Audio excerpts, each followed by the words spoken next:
Dear students, nice to see you at our video lesson number 14. I am Aytən Bünyatova, a lecturer at the Department of Foreign Languages at Sumqayıt Dövlət University. Our subject is called Business and Academic Communication in the Foreign Language. Today's lesson is devoted to the New Year. On New Year's Eve, we have here only one section, vocabulary, and there are two topics, phrasal verbs for the New Year and New Year collocations. Phrasal verb for the New Year. You can see here several phrasal verbs which we use on New Year's Eve. Let's first begin with to see in. When you see in the New Year or see the New Year in, you stay up until after 12 to welcome the New Year. Often you do this with fireworks or by counting the seconds to midnight. Here are some ways you can use it in a sentence. For example, are you seeing in the New Year? I always stay up to see in the New Year. Burada siz bir neçə ifadələr görə bilərsiniz ki, biz bu ifadələri yeni il ərəfəsində işlədirik. Birinci ifadəmiz, fiili birləşməmiz to see indir. To see in yeni ili qarşılamaq deməkdir. Yəni, gecə saat 12-ni keçəndə artıq yeni illi təmtəraqla qarşılamaq, saniyələri saymaq mənasına gəlir, çıxır. Burada iki nümunə verilib.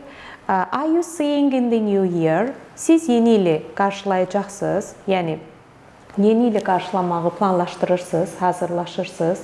Biz bilirik ki, indiki davam edici zaman yalnız hal-hazırda baş verən hərəkətləri deyil, həmçinin yaxın gələcəyə bildirən hərəkətləri, plan və niyyətləri də bildirir.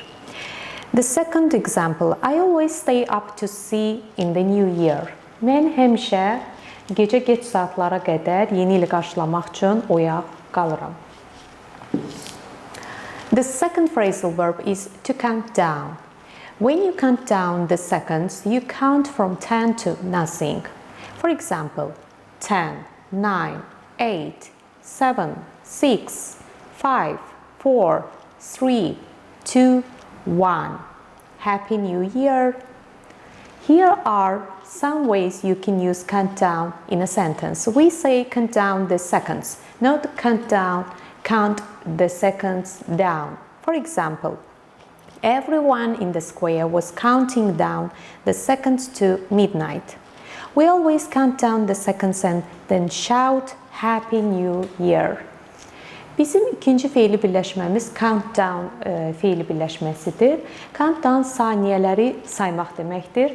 Yəni, gecə saat 12-yə bir neçə saniyə qalmış, biz artıq countdown edirik, yəni saniyələri geriyə sayırıq. Ondan geriyə olaraq sayırıq. Nümunələrimizə diqqət yetirək. Meydanda hər kəs gecə yarısı saniyələri sayırdı. Biz həmişə saniyələri sayırıq və sonra Happy New Year, yəni yeni iliniz mübarək olsun deyə qışqırırıq. The third phrasal verb is to dress up. When you dress up for a special occasion, like a New Year's party, you wear your best or nicest clothes. Remember, dress up doesn't need an object. You can use dress up or dress up for something. Here are some examples. For example, I love dressing up for parties. You don't need to dress up. Just wear anything you want. Are you going to dress up for the party? Dress up ifadəsi isə xüsusi olaraq geyinmək, yəni bayram əhval-ruhiyyəsində geyinmək, xüsusi formada yeni ili qarşılamaq deməkdir. Burada da nümunələrimiz var. Yadda saxlayın ki, dress up-dan sonra hər hansı bir tamamlığın gəlməsi vacib deyil. Yəni, dress up özü bəzənib, düzənib geyinmək mənasındadır. Məsələn, I love dressing up for parties. Mən şənliklərə xüsusi olaraq geyinib keçinməyi sevirəm. You don't need to dress up. Just wear anything you want. Xüsusi olaraq geyinməyə ehtiyacın yoxdur. Nə istəyirsən, onu da geyin. Are you going to dress up for the party? Şənliyə hər hansı bir xüsusi, yəni kostyum forma geyinəcəksənmi? Let's continue with to squeeze into. If you have to squeeze into something, your clothes are too tight. perhaps because you ate too much over the holidays. Remember, you need an object we squeeze into. Here are some examples. For example, I'm not sure if I'll be able to squeeze into this dress. If you press in, you might be able to squeeze in your jeans.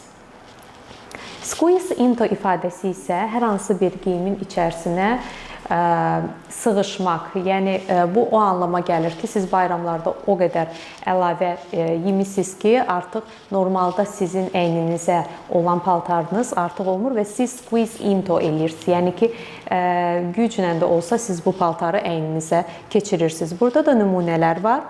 Məsələn, I'm not sure if I'll be able to squeeze into this dress. Mən əmin deyiləm ki, bu paltar mənə olacaq ya yox. Əgər sən dərindən nəfəsini içəri alsan, onda ola bilsin ki, sən bu cinsləri əyninə keçirə bilərsən. The next phrase is to dance away. When you dance the night away, you dance all night at a party. Here are some examples. Dance away ifadəsi isə bütün gecəni rəqs etmək mənasındadır. Gəlin nümunələrə diqqət edək. I am planning to dance the night away. They dance the night away. Mən bütün gecəni rəqs etməyi planlayıram. Onlar bütün gecə, yəni rəqs etməklə rəqs etdilər. To sit out. When you sit something out, not sit out something. You decide to sit down rather than dance to a song. Perhaps you don't like the song, or you just need to rest because you have been dancing the night away. Here are some examples. For example, I think I'm going to sit this one out. Do you want to sit this out? Sit out ifadəsi fikir verdinizsə sit something out, yəni objecti tamamlığı biz fiillə deməli söz önünün arasında işlədirik. Sit out something demirik. Mənası da o mənaya gəlir ki, siz yəni artıq you decided to sit down rather than dance to a song. O qədər oynamısınız və yaxud da o qədər yorulmusunuz ki, və ya ümumiyyətlə mahnı siz mahnını bəyənmirsiniz və buna görə də əyləşməyə qərarına gəlirsiniz və bütün gecəni əyləşirsiniz. Oynamamaq mənasına gəlir, sit out. Burada nümunələr verilib. I think I am going to sit this one out. Məncə, mən bu gecə yəni heç rəqs etməyəcəm, ancaq oturacam. Do you want to sit this out?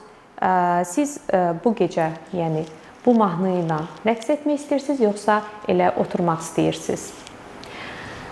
Go on to chat up.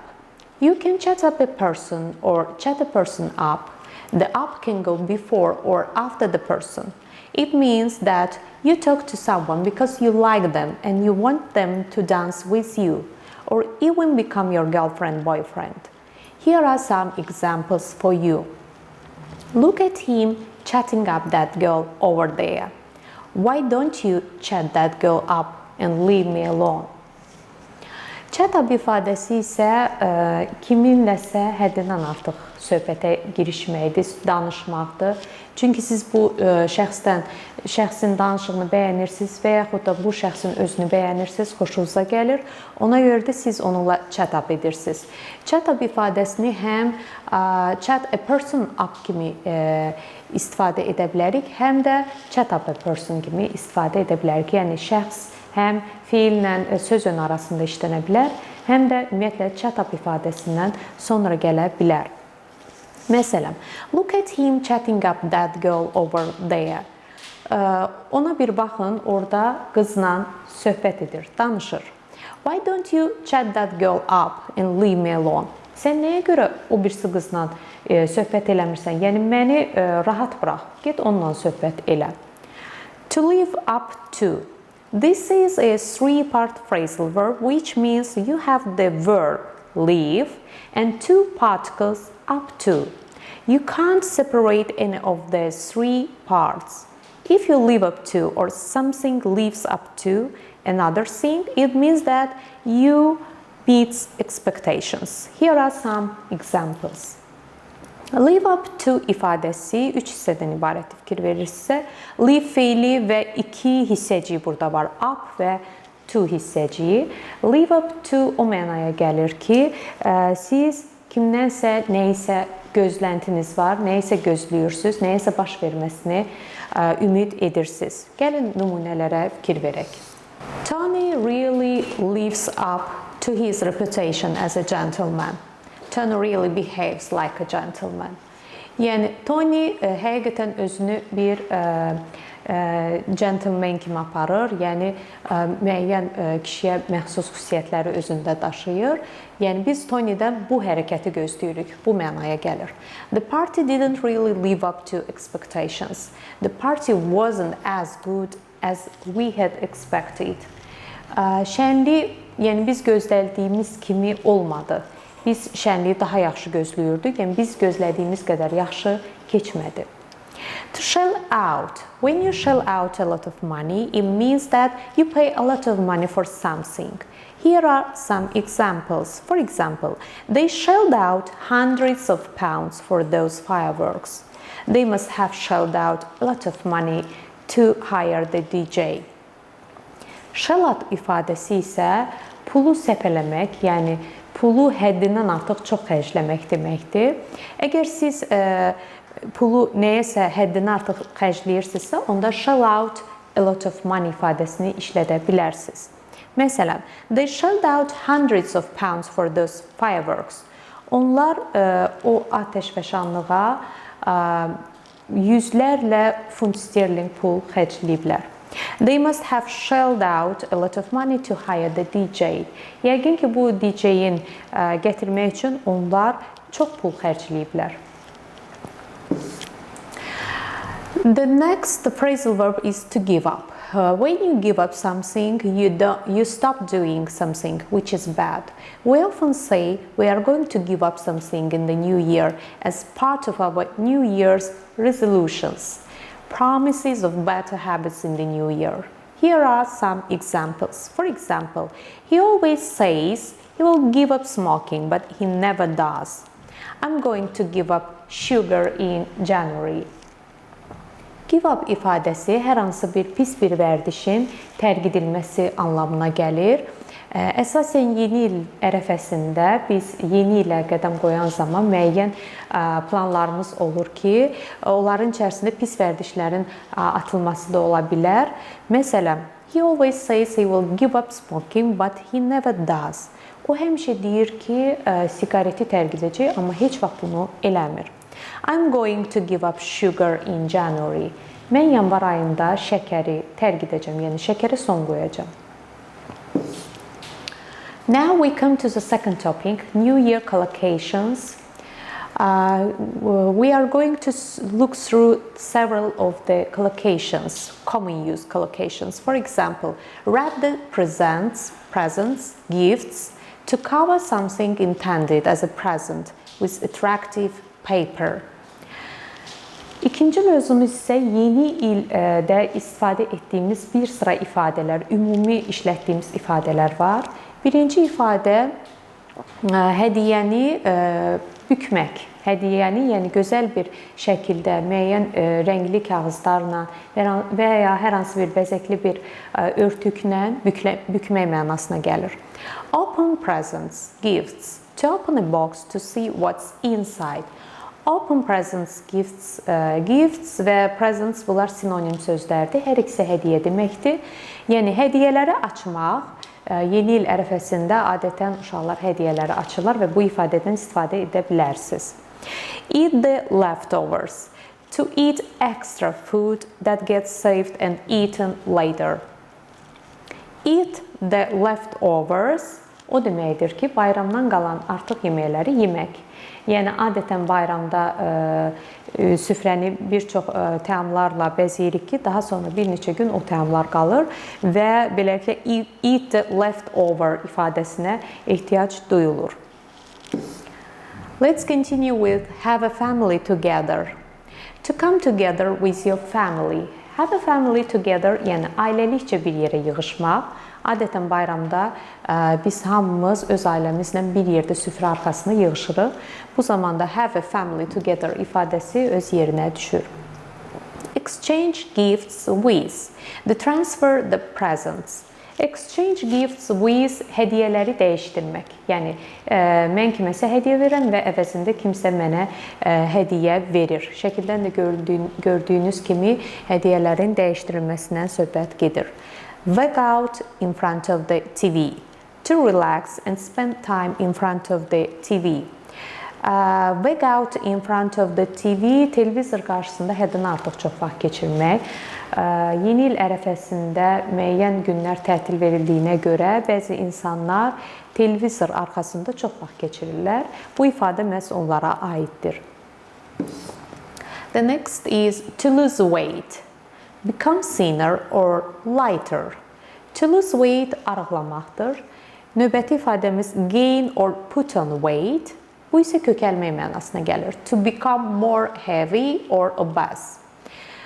Bu hər iki ifadə həmçinin bayramlarda çox işlədilir. Hər hansı bir insan arıqlayırsa, digər bir insanlar ola bilsin ki, evdə qalmaqdan və yaxud da tətildə çox yeməkdən kökələ bilərlər. Burada gain və put on sinonim ifadələrdir. Yəni gain weight də demək olar, put on weight də demək olar.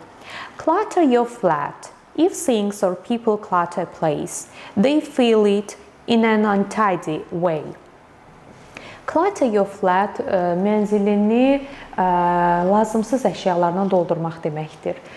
Yəni bir çox əşyaları mənzilə yeri gəldi gəlmədi yığmaq deməkdir.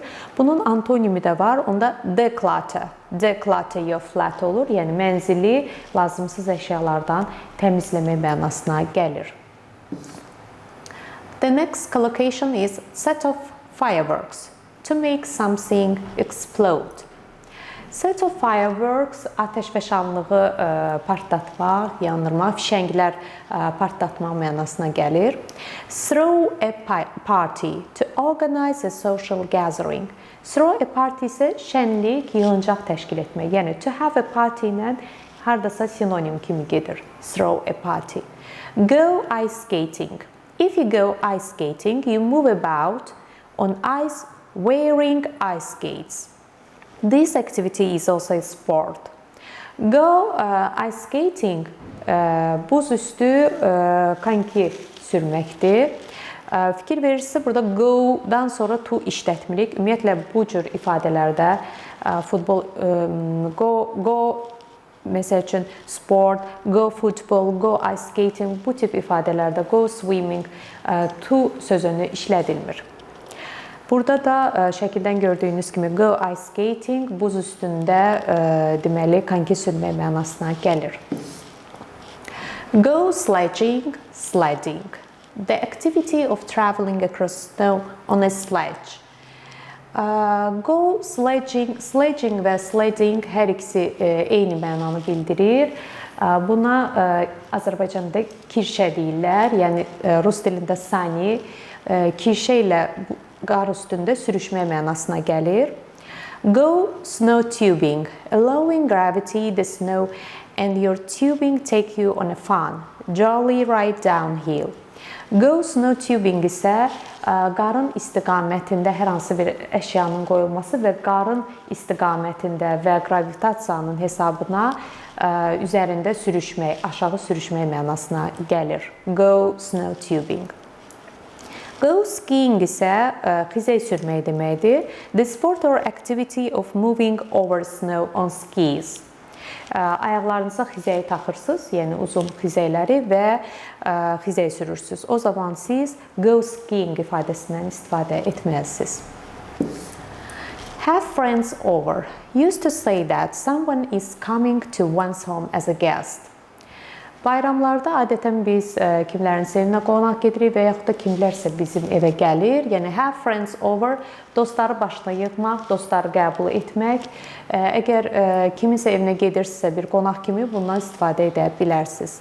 Catch up with old friends. To communicate with someone by talking in person or on the phone, or by exchanging messages and learn or discuss what has been happening in their life. Catch up with old friends isə dostlarla əlaqə saxlamaq. Yəni bu telefonda da ola bilər, bu yazışma şəklində ola bilər və ya kimlənsə ünsiyyət qurmaq ümumiyyətlə mənasına gələ bilər ki, siz ondan həl-əhval tutursunuz və həyatında nələr baş verdiyini öyrənirsiniz. Our next collocation is put up decorations. Something nice that you put on or in something else to make it look more attractive. Put up decorations bəzəmək mənasına gəlir. Adətən yeni ildə biz yeni il ağacını, yəni yolkanı bəzəyirik və evi də bəzəyirik. Onda put up decorationsdan istifadə edə bilərsiniz. Do some last minute shopping. It means they have shopping to do that is at the latest possible time before an upcoming event. Do some last minute shopping isə o anlama gəlir ki, ən son dəqiqədə bazarlıq etmək, yəni bayrama çox az qalmış bir müddətdə bazarlığı etmək deməkdir. Thanks for your attention. Hope to see you at our next lesson.